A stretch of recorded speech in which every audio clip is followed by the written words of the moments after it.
Thanks, Jeff.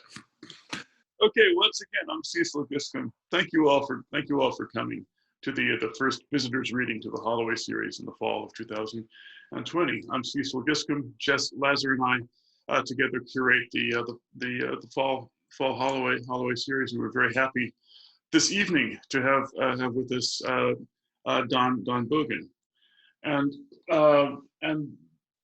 the reader before Don will be Elliot De Silva, and Jared Robinson, who is speaking from Indiana, will introduce Elliot De Silva, and then John James, who is speaking to us from Louisville, Kentucky, will introduce our guest, Don Bogen. So, Jared, it's all yours. Sick. Normally there'd be some like weird amount of time where I walk up to a podium, but since that's not real today, I'm just gonna start talking as if that were happening to take that time and then begin talking maybe now as I've arrived at the podium. Thank you to you guys for organizing this. It's really fun to get to hear poets read in such a like weird time. Yeah, and some maybe quite weird poetry also. Okay. Elliot De Silva is a bleak romanticist. There is little space for inattention in Eliot's poetry, and often as not, it describes spaces of tense attentiveness. As his poems draw our focus to the inadequacy or infidelity of our investment in not losing the thread, so to speak, they also capitalize on our scattering senses, communicate subliminally. As you encounter Eliot's work, you must remember that linear progression is an invented structure generated to render intelligible a series of emotions or events that inevitably elude it. Eliot's poems are thus more scapes and stacks than sayings. They admit no hierarchy save the one that allows them to be rendered, that of grammar, and that only as scene painting. If the environments or linguistic fields Eliot's poems imagine are bleak, they are also an equal part romantic. They lust after the appearance of the real, after true expression and ideal relation, and are thus not a little utopic. Eliot's work performs a braiding and unbraiding of these two strands, which tangles any auditor in a set of refracted encounters between speaking and sounding, listening and accounting, language, and all it attempts to stick on and thus reveal.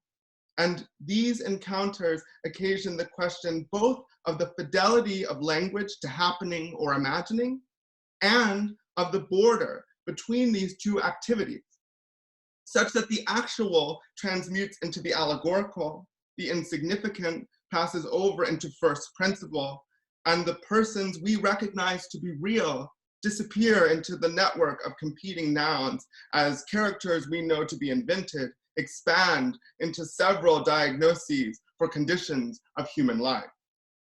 Eliot's bleak romanticism is then not a fault or even an effect of the impossibly thick alienation of persons craving free relation in a world walled in by strict social rituals and further strangled by ecological catastrophes brought on by the acceleration of an economic system, those relations erected in order, it would seem, to live closer to one another, but for something quieter and far more sinister, amiss in the language of intimacy itself, the final perception of which, it may shock you to hear, is cause for a great, if exasperated, joy. That's the end of this introduction, but in the spirit of Eliot, I'm gonna read that last sentence again, it's quite long. One more time then. Eliot's bleak romanticism is then not a fault or even an effect of the impossibly thick alienation of persons craving free relation in a world walled in by strict social rituals and further strangled by ecological catastrophes brought on by the acceleration of an economic system, those relations erected in order, it would seem, to live closer to one another, but for something quieter and far more sinister amiss in the language of intimacy itself, the final perception of which, it may shock us all to hear right now, is the cause for a great, if exasperated, joy. Please join me in welcoming my friend, Elliot De Silva. Whoa. Okay, that was an incredible introduction, Jared. Thank you so much. Yeah, we can talk about it another time because I like disagree with a lot of what you said. But anyway, thank you. But like in an interesting way. I think it was an incredible introduction. But anyway, thank you everybody. Thanks Jess and Cecil for arranging this, and for everyone who is here at this very strange historical moment that we're all living through, with chaos reigning all around us. All right, so what I'll do is I'll read one poem and then try to play this video. So yeah, okay, the poem is called January. Let's get it up here now. And yeah, I won't say too much about it. It's about something that happened in 2013. Still thinking about it. All right, okay, here we go. January. That time, the time when at the Cash and Go you said there was a time. Earlier that month, and the month before, the one before that, that which was before it as well, when January, and that January, when you thought, oh, is all good, Jess? I just got a notification. It's because you get the notifications about the waiting room because you're a co-host, so you can share. Okay, all right, yeah, got you. Okay, I'll start the poem again. All right. Unbelievable. Always something wrong with this stuff. Okay, that time, the time when at the Cash and Go you said there was a time.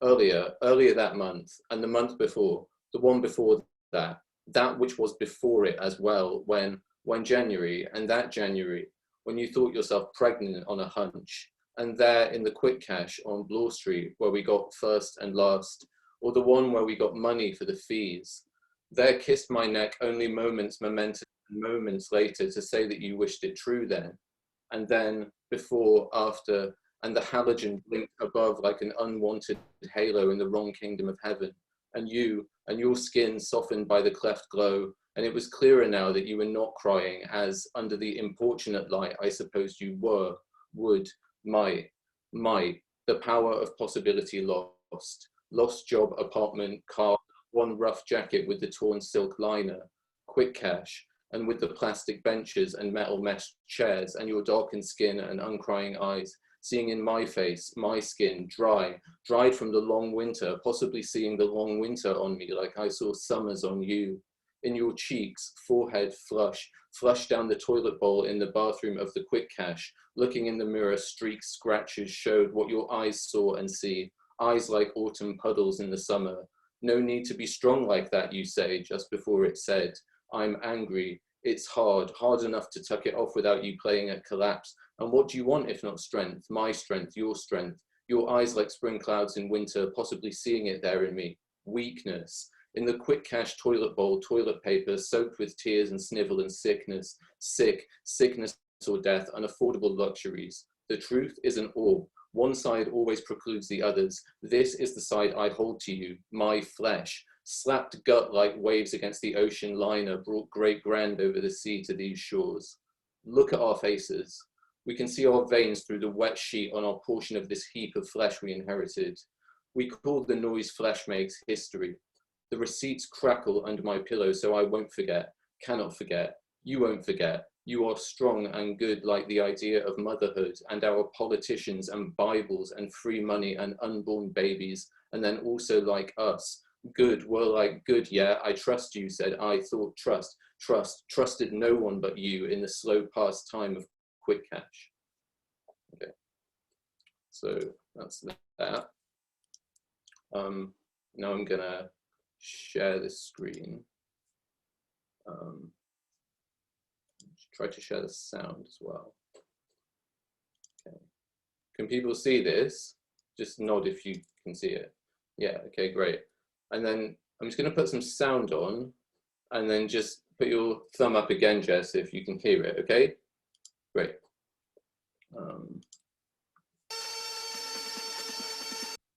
Okay, great. So here we go.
Yeah, that's it. Thank you. Thanks, everyone.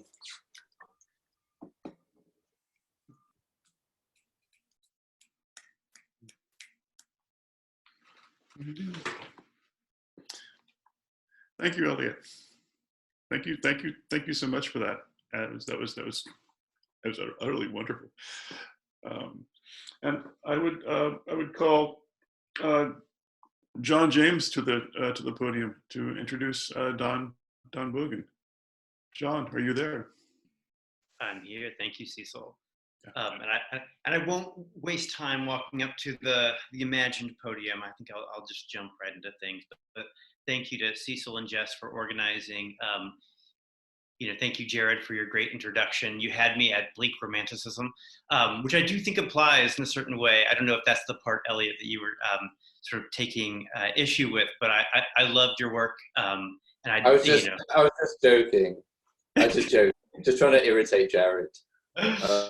Anyways, I loved your work. I love the bleak romanticism of it, whether or not you think it's there, and hopefully we'll have a chance to catch up at some point in the actual world and chat about your work a little bit. But without further ado, let me introduce Don Bogen. Contrary to its title, Don Bogen's immediate song might not seem to evoke the affective fervor, that is to say, the immediacy, we've come to associate with singing. The poem's formal structure and somber tone forge a sense of detachment, a sober, even stoic removal from the effusive ornaments characteristic of contemporary poetry. Many of these poems are elegies, and in that sense, evoke what Tennyson describes as the sad mechanic exercise inherent to that mode. Bogen's verses are similarly measured, meted out in syllabics akin to the regularized thrumming constitutive of blank verse. But just as Tennyson's mechanicity habituates the reader to the guarded pathos of his work, so too does Bogen rhythmically attune us to his own felt logic, one that twines the objective presentation of poetic form with the emotion it both generates and contains. The opening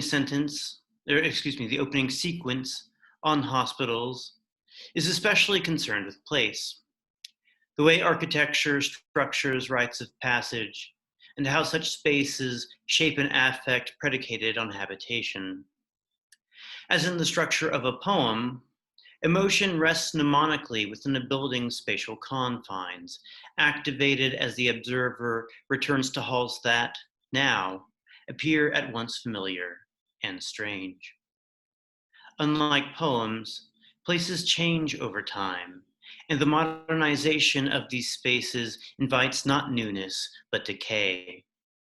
The hospital complex proliferates and spreads, diffuses into its environs. As Bogen writes, the buildings themselves have shrunk, reproduced, suffused on Sunday mornings with the village quiet. Bogen is concerned too with the body politic, with the people's relation to the state, and with the way modernity's temporal mechanisms exert force on social discourse. He writes in A Citizen, "It's true I lived in the twilight of empire, the glow at the center already muffled in rumor. Such a center is always already a fiction, but a powerful one, whose mythopoetic prowess spawns a pastoral logic Bogen redirects toward the reader. Many believed grand days were still ahead of us," he writes. "How in this were we different from any age? In poems stately in their reserve, but, as it turns out, quite full in their emotive import, Don Bogen's immediate song generates not only an aesthetic immediacy, but an affective one, moving his readers, and tonight, his listeners and his viewers, to participate in his intelligent and patient singing. Please join me in welcoming Don Bogen. Don, I'll hand it over to you.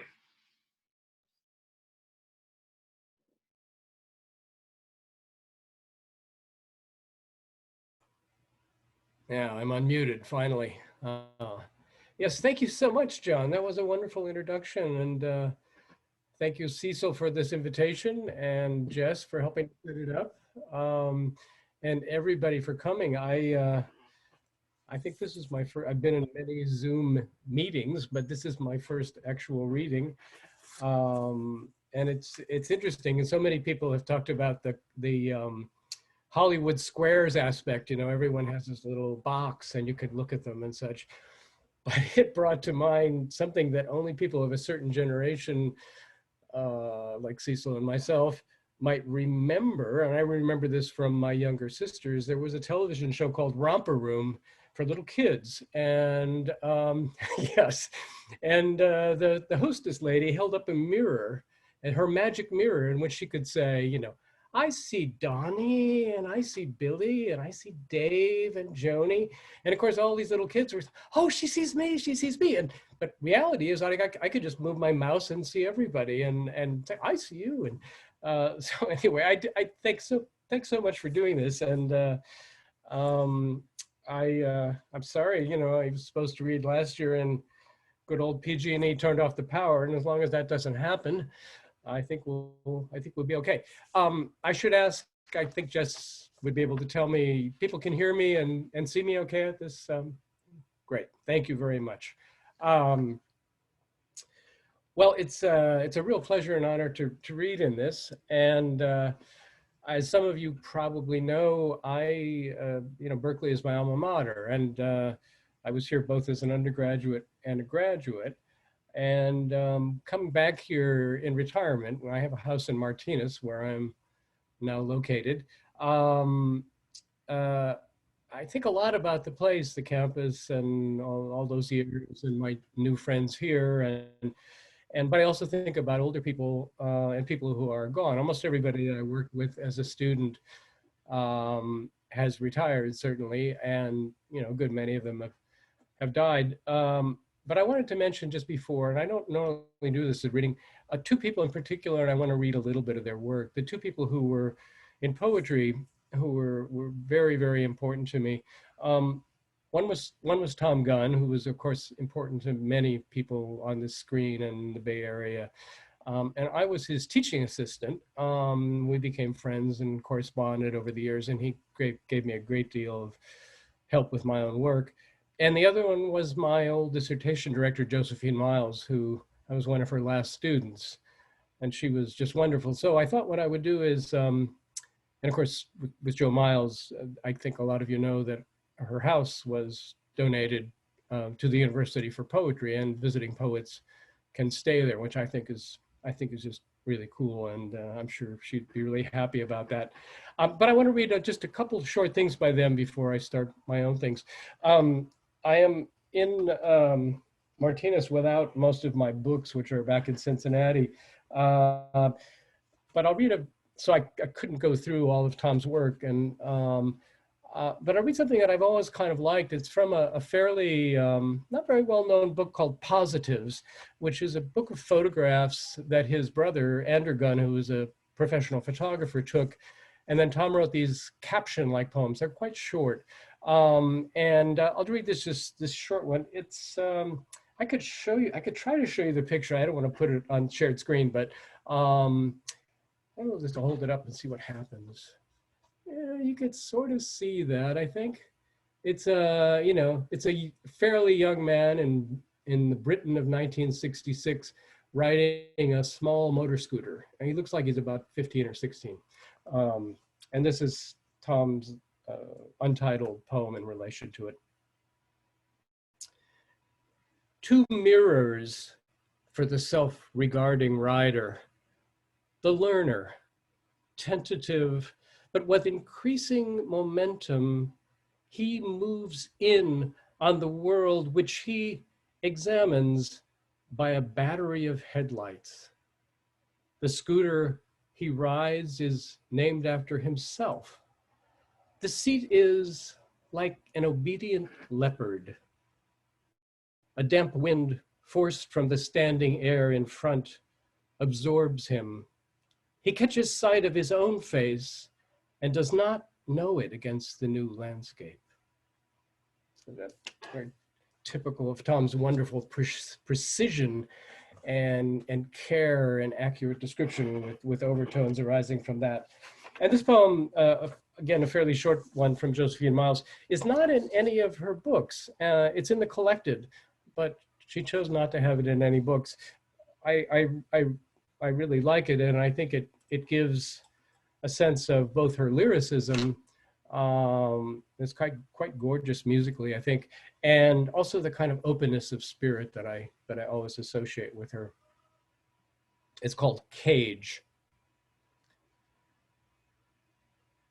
Through the branches of the Japanese cherry, blooming like a cloud which will rain, a rain white as the sun, the living room across the roadway cuts its square of light, and in it fight two figures, hot, irate, stuck between sink and sofa in that golden cage. Come out into the night, walk in the night. It is for you, not me. The cherry flowers will rain their rain as white, cool as the moon. Listen how they surround. You swing among them in your cage of light. Come out into the night.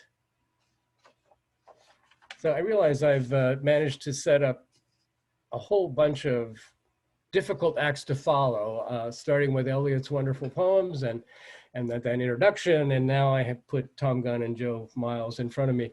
So we'll take a deep breath and we'll read from Immediate Song. And thank you again from that introduction. I noticed Cecil waved the book, and this is it. John's new book is also with, we share a publisher, Milkweed, and also a wonderful book. And so I will read from the book. One of the things I kind of didn't realize that I turn off the lights, then I have to be able to still read, which I do have glasses, but I think I can make it through it. The first poem I'll read is about my childhood in the 1950s, and it's about the only house that my parents ever had built for them. Very, very modest thing in the sort of 50s post-war boom. You know, they saved up for the FHA and all that. And on the edge of a small town in Wisconsin, built this little cracker box house as the street was going south. And I wanted to write about this for a long, long time. I just wanted to capture this place where I lived until from the age of about 5 to 12. Before that, we lived above my grandparents. And I tried, I got the details. I just couldn't capture it. And then finally it hit on me that what I should do is just let the house talk. Let the house talk about its own creation. So absurd as it is, and I remember my late wife Catherine saying, "No, you can't do this." This is a poem spoken by a house about its own creation. House. Schmidt made me. Like others, each in turn as the street grew south. I was a pit in clay, a wall of cinder block holding out the damp.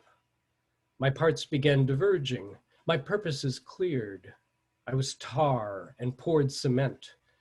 I was a skeleton of 2x4s, the wind between my ribs. Floorboards gave me layers. Men stood on them, smoking cigarettes. Boys climbed down ladders to explore my partitions. I was a concert of hammering. Bandsaws whined at my perimeters. My horizon was a battlefield of trenches and stakes. Schmidt's truck kept bringing my devices, pipes for fluids, wires to connect me with the world. I was plaster. I was rubber and glass. My joists, my iron ligaments grew invisible. I took on angles, gable and dormer and plumb back door. I blocked the wind. I was rooms each linked to another. Ducts and vents gave me unity. Women came, their hands on my walls. I was whitewash and would be paint and would wear cloth. Around me, my brothers stood up in the field. Only the oldest trees were taller. Fresh asphalt welcomed Schmidt's truck, marked my border. Sidewalk traveled beside it. I support habitation. My green robe is growing. My arms extend to every corner. At my heart, blue sheet metal sings in the heat. It has been mentioned to me that that house is a little bit arrogant, but especially for such a tiny house. But I guess if you're giving your own creation story, you might as well be arrogant. I'll read another poem kind of from that time period, but a little different in focus. Near that house on the edge of town was an old park. That area of Sheboygan, Wisconsin is fairly flat. And being Wisconsin, being kind of north central Wisconsin, they would start watering a certain area about the size of a football field in early November, and it would turn into an ice rink. And it seems to me in my childhood, although with climate change, it may not last that long now, it seems to me that it was there for months. And it was very close. I could walk there. And I often went in the evenings when there were these giant poles with lights on them so that people could skate after dark. Now on the poles were also these speakers and they play music. And I loved skating, I was like 10, 11, 12. I raced around, did all those kid things. But what I really loved was looking at the teenagers, the guys that were kind of maybe 10 years older than I was. And I thought they were, the coolest things on earth, and especially the couples, and arm in arm and the whole thing. And they would skate around. So this is kind of a poem mostly. I thought it was about the ice rink, but it's kind of mostly about them. And they're kind of interesting generation. I mean, the first generation identified as teenagers per se. They coincide also with the beginning of rock and roll and a bunch of other things. The poem has one reference I think that might be a little bit, has some musical references, but I think if you don't know Little Richard and unfortunately Pat Boone, then you should look them up.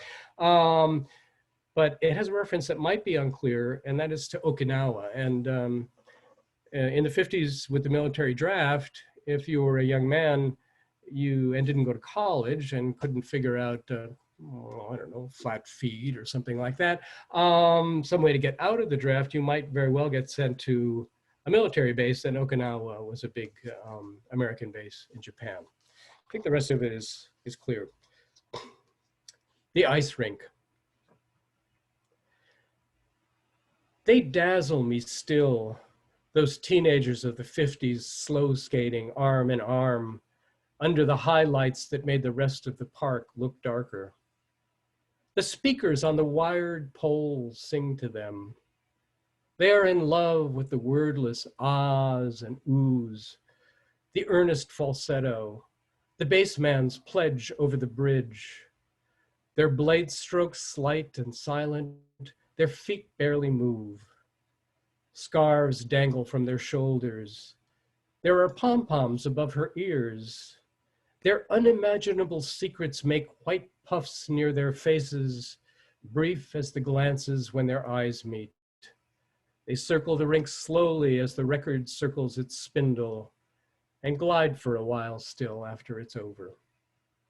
At home, they mope, slumped, awkward, half rebellious, retreating to their narrow rooms and radios.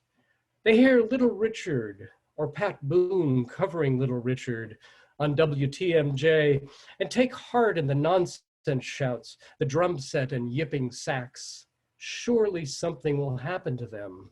This life in the bland debris of mid-century can't last.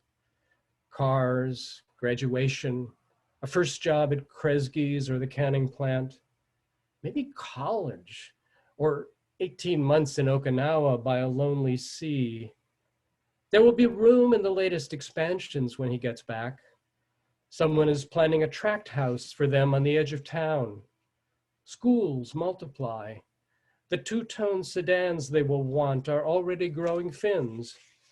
But for now, they have letter sweaters and pink change purses, and the hits keep coming.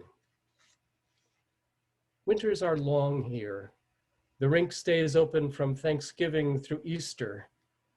Its scratched glassy circle is a slow clock. Night after night, they flicker between boredom and exquisite desire. Everyone says they're the start of something, but they aren't enough. They have no brothers and sisters, or have forgotten them. He enters into the project of his jalopy, dreaming of summer. There will be drives to the little towns nearby, evenings along the lake. They know they can get out of it all, but why would they want to? Under her wool coat, she is wearing a small pin shaped like a wood chip with his name on it. They will cling to each other because the song is ending and there are still good jobs in the factory. They will marry because love, oh love, swept them into the dark. As the title suggests, the immediate song is full of these, and John mentioned, it's full of fairly short lyrics, fairly short song-like pieces, and they're kind of interspersed throughout the book. And what I like to do is, I'll read 3 of them, one after the other, and just tell you a little bit about each one. Lake Song is actually about a return to Sheboygan, Wisconsin, about 7 years ago now. The second one, Soft Song, is about staring out a window, which I realize is, you know, a central part of my creative process. And the third one, Smart Song, is actually set at the University of California, Irvine, where I was lucky enough to spend a little time as a visiting professor. And I don't know, I got there, it's an incredibly beautiful place, you know, and wonderful weather. It was in the spring. And I just, after I started feeling alienated, and when I came back from my teaching one day, I had an avian encounter, put it that way. So I'll read these 3 straight through.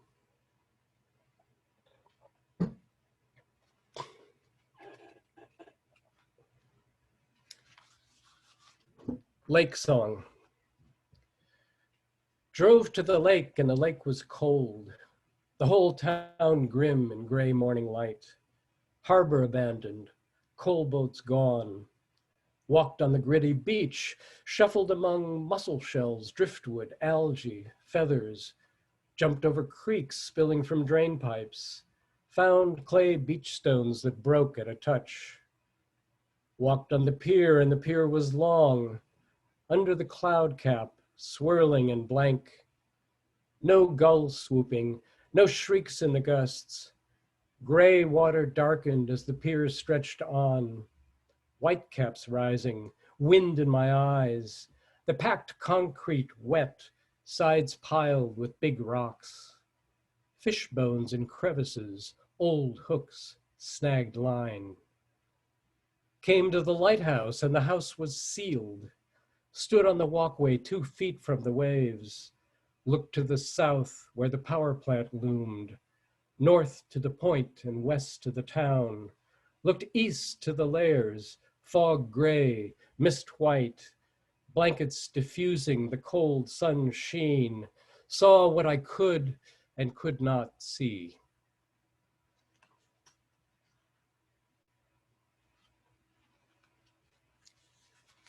Soft Song. Look at the soft rain sifting straight down, soaking the moss on the top of the wall. Look at the stained bricks taking it in, the chips, cracks, and flaws all darkening. Damp mortar is crumbling in grains fine as silt, so slowly no one can follow it. Above, on new branches, water beads build to fall like berries full of wet light. Such cycles, such gleaming and gradual loss. I've studied for hours, behind smudged glass. The quick whisperings, too faint now to hear. What did they tell me all those years?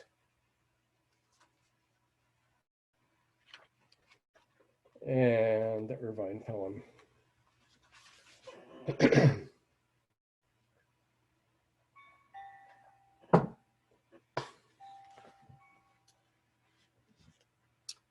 Smart song.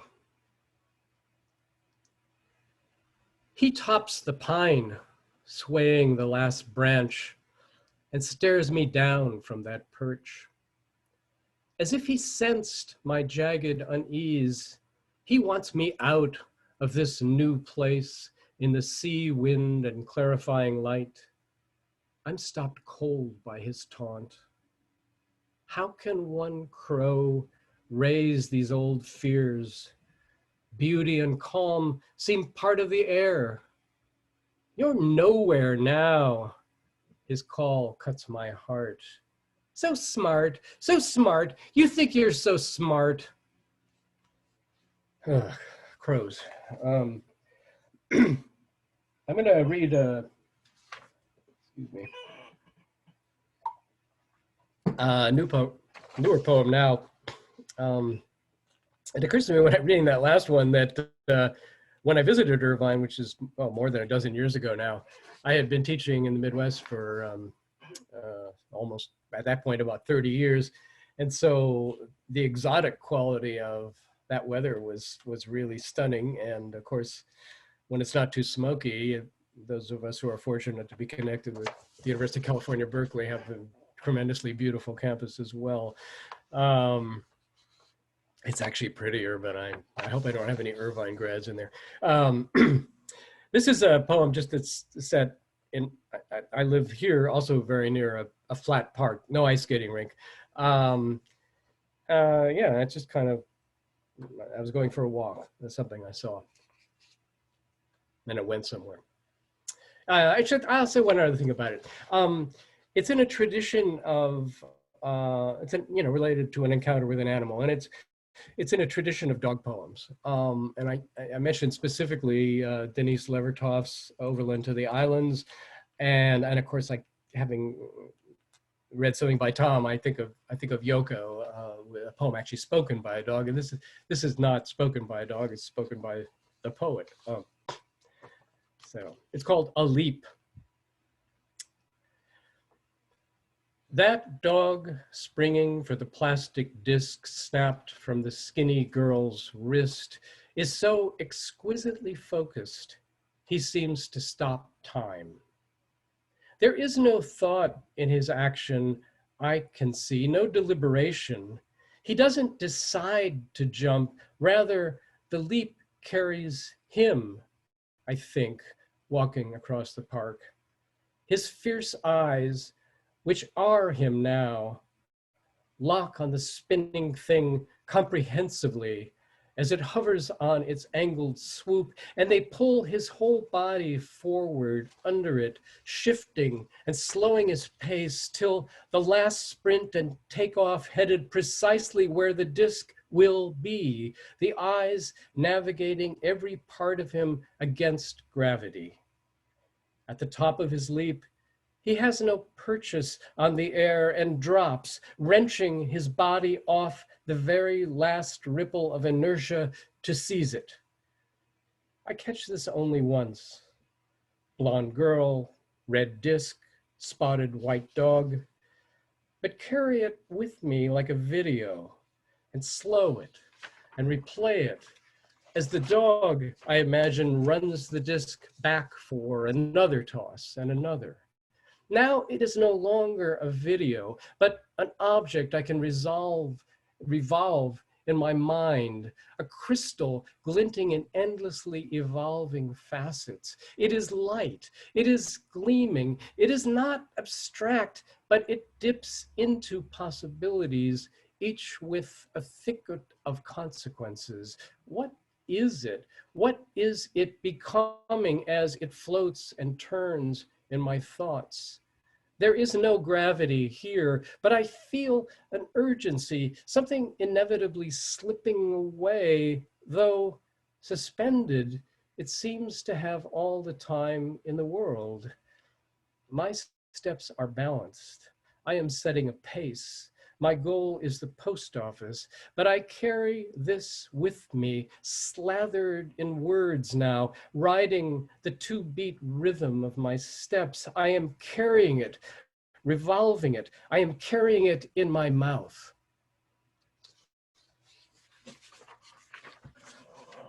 Oh. Talk about oral fixations, right? I'll go back to the book for a fairly short poem, and then I'll read a little bit from the hospital's sequence that John was kind enough to mention.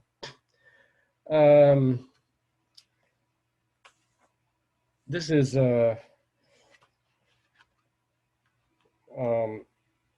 about Dickens.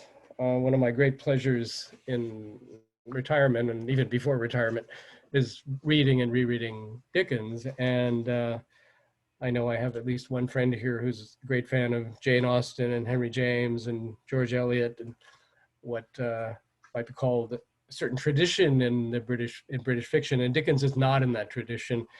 You would not go to him for depth of character and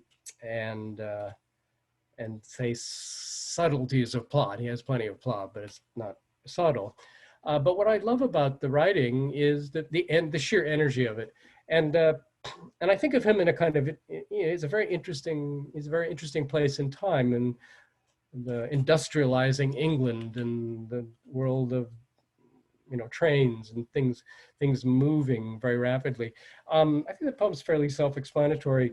There is a biographical detail, is that he was known for taking these long walks, often at night, through London. And he reproduces that to some extent in an amazing passage in Little Dorrit called Little Dorrit's Party. If you have not read that, it's like, I don't know, 3 chapters of wild hallucination, seeing the kind of raw edges of London in that industrializing time. So yeah, I wanted to try to capture some of the energy, and I decided I would write a sonnet. And then I hit on the idea that I would write just 1 sentence. So this is my attempt at a 1-sentence sonnet. The title comes from Dickens himself. Our mutual friend. That he could see the great wheel in its turning as it drew out the eccentrics he had found along his winding night walks. That its whirling, rough as it was then, hurling to the ground an entrepreneurial god or jolting up a trash collector, pulsed inside his bones and drove the engine of his mind to keep gathering, dreaming, arranging, bringing home the thief, the saint, the earnest, awkward youth, witch, fool, and miser, quickened into lines of script, then type, a passion sweeping through the vast rhetorical windstorms of his scenes that sing now like a train well underway, defining the landscape with its energy. Yeah, I finished that, and then I realized that actually isn't even a complete sentence, so it's a long dangling clause. So much for artistic pride. I'm going to read some sections. The opening of this book is I call it an expository poem. I know we've got narrative, dramatic, and lyric, but I do think there's a room for a kind of exposition and poetry. It's certainly kind of discursive in a way, and it's kind of a long essay about hospitals. It's a little hard to excerpt it, but I found some passages in the center of it that have mostly to do with certain ramifications of hospitals and medical insurance in particular. And one of the things when I was working on this a while ago now, I enjoyed so much the idea, and I'm sure John Choptaw could talk to this too, of putting, being able to put all these different things inside there. So there's, there are memories of various sorts, and there's There's a translation from a bit of Neruda Ode, his Ode to the Pharmacy. There's a classic joke. There's some etymological discussion, little bits of news. And at the very end of the passage I'll read, there's a reference which I guess is, I guess it's still known, but to one of the previous coronavirus epidemics, and that was the SARS outbreak, which caused the closing of hospitals in Canada and China. So I'll read these. These come in the middle of the poem. There's a reference at the beginning to towers, and the previous section refers to how hospitals have these these giant towers now, with as John was talking about architecture, a lot of the different floors for different things. But the poem turns in a different direction here, but that's the reference to towers. Each of the sections is titled, so I'll read the sections of the title. 6, flags. In the first years after college, friends found work in towers linked to these, the labyrinths of medical insurance. Hall on hall of monitors and keyboards, padded headsets, and hidden clocks for time motion studies. Data on them was being entered as they entered data.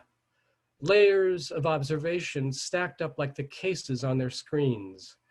Trying to flag each doubtful claim as they'd been trained, they were flags themselves, placed in between things. A warning left inside the doctor's file, extra lid on the pill jar, bar on the hospital door, part of a dam diverting the stream of illness and its care to drive the whirling turbines of commerce.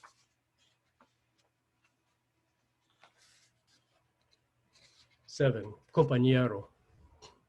English majors, systems managers there, they never lasted very long. Who would enjoy having to function as a block day after frustrating day? I suspect even the soldiers delaying the ambulance that carried Neruda to the hospital in the first days of the coup didn't want to tilt up the bed, search it for weapons, and check the passengers' papers. The man was dying.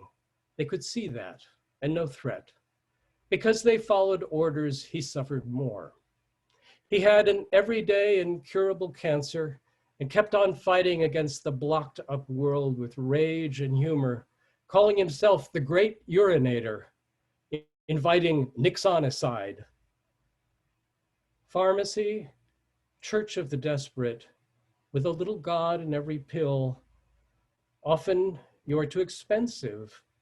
The price of the medicine closes your clear doors, and the poor go back, jaws clenched, to the dark room of staying sick. May the day arrive when you'll be free, no longer peddling hope, and the victories of life, all human life, over great death will be your victories. 8, a joke.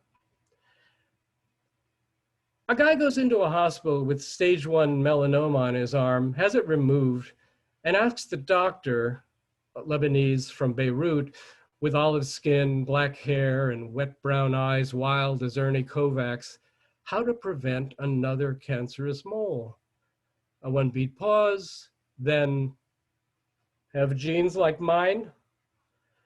A break for laughs, a handshake, and the doctor leaves the room, the braces on his shoes thumping the floor. The body is a weight the hospital can help us lift. And it's a kind of clock the hospital tries to read. There are times preset in your cells when things will get interesting. Tests in special rooms, cameras snaked inside you, you inside a beige machine that magnetizes you and clanks. How late is it? My turn now? Even the gorgeous rich who can afford trainers to help polish their good fortune have a particular spot in that waiting line, and never can be certain where it is. Dictionary. Hospital, from hospes, a guest or host, neither stays very long at the ospitale or inn. Administrators leave at 5, patients are discharged, and doctors zip between wards and their offices in the world like scouting bees.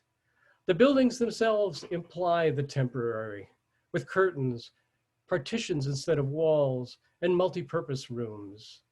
Wings open up and shut down.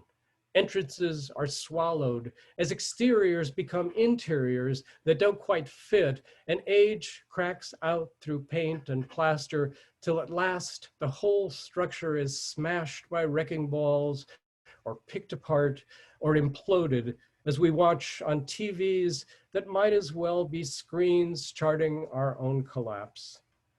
The hospital then as heap of rubble, memento mori, a transient guest house housing transients.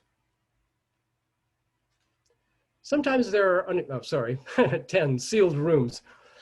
Sometimes there are unexpected stays in Toronto and Guangzhou. Hospital as prison suddenly, the inn locked down, and liberation comes at calendar pace. To question every breath, each fluctuation of body heat, and wait. And waiting, think how time opens some wards and seals off others, cuts to the chase, or seeps into your bones. Relentless, uncomfortable meditation, the hospital and your fears have boxed you in. What virus will hop next from the stacked cages to the kitchen, that plane you took, your bed? When it catches up with you, will you be caught on a locked floor or wandering alone in the dead-end maze of managed care? Yeah, I'll stop there. kind of grim, grim meditation.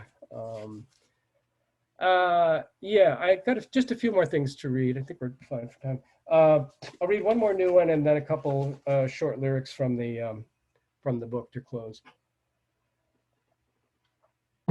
This one is after that Irvine poem.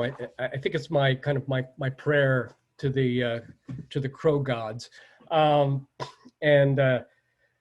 it has an epigraph from Schubert's song cycle Die Winterreise, which is Krähe, wunderliches Tier, crow, marvelous animal. And if you know the cycle, which is totally gorgeous, in that particular song, the lover who's gradually making his way toward death, he's been mysteriously spurned, and then he has to sing for another almost an hour, I think, a whole series of incredibly beautiful songs. And at one of them, there's he realizes this crow is following him, and he calls out to it, and that's what the epigraph is from.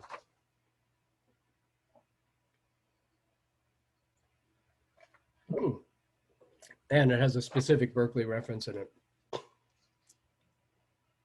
especially about my coming back here after all those years. A call. Krähe, wunderliches Tier.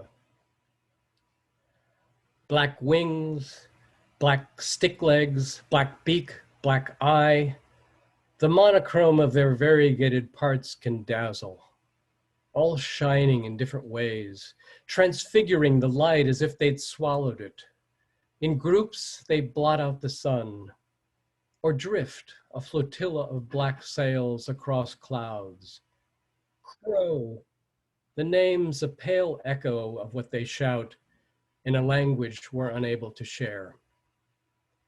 When I came back to that lovely campus after years away, they'd displaced the jay from the eucalyptus grove, his shriek thin and irrelevant in the smother of their cause, his little crest fragile as an apostrophe.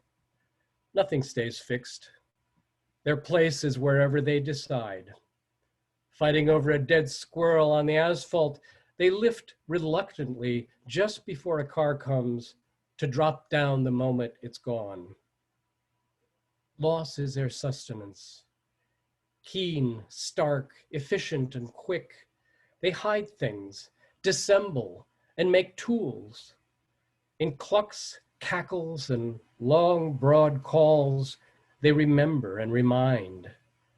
Not a bit of light escapes their notice. Their focus shameless and outside time. They will follow the dying lover in the song cycle to the end. Now they perch and wait on the sycamore limb near my window, keeping a lookout on something I can't see. I know what's coming, but they'll spot it first. Crows, crows, in your dark immediacy, keep me from the lassitude of slow sorrow. Sharpen my blurry eyes. On whatever journey I'll find someday I've taken, point me toward the gleaming you devour. And I will close with, actually they're the two last poems in the book. Again, song-like. They both involve staring out a window, but the windows are in two different places. The first one, June Song, is the window of my study in Cincinnati,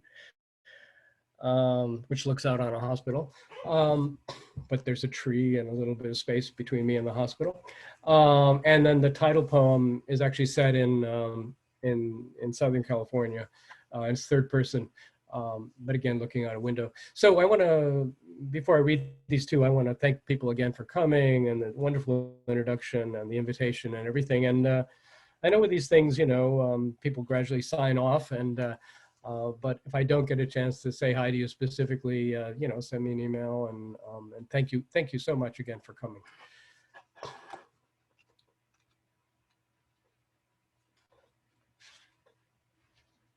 There we are.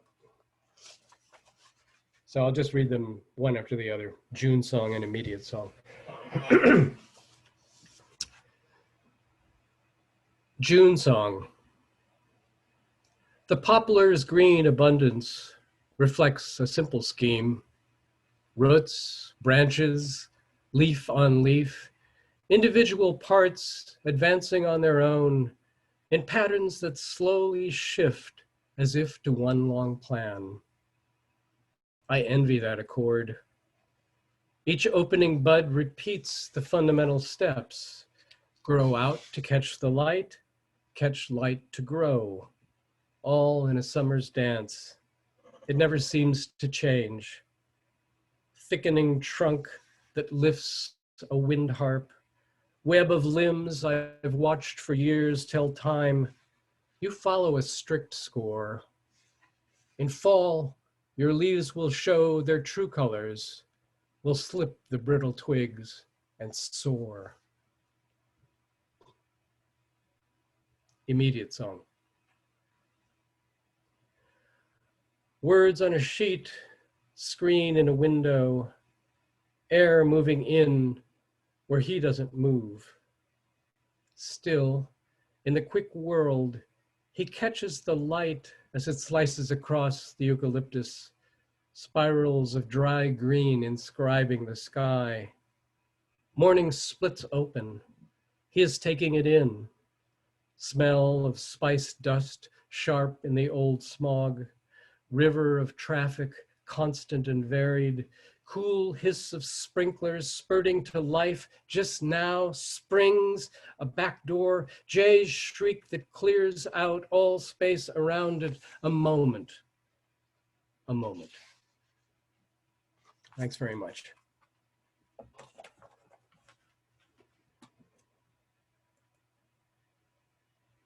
Thank you very much. I'm doing my romper room thing here and looking at all these people, so I'm waving, but I can't, you know. Oh, hi, Dave. Hi, John. Hey, oh, hi. Catherine, right? Cecil's sister, that's great. And John and Jenny, Becca Black. Yes, this is romper room. Bob Hess, hi. Hey, Nick. Florence, hi. Hey, Dan. I don't have any beer. Joe DePrisco, Jim, well, wow, Nancy, Joe Martin. Well, there she is. Hey, that's a lovely woman over there. Her name is Claudia. Oh gosh. Oh, hi, Rebecca.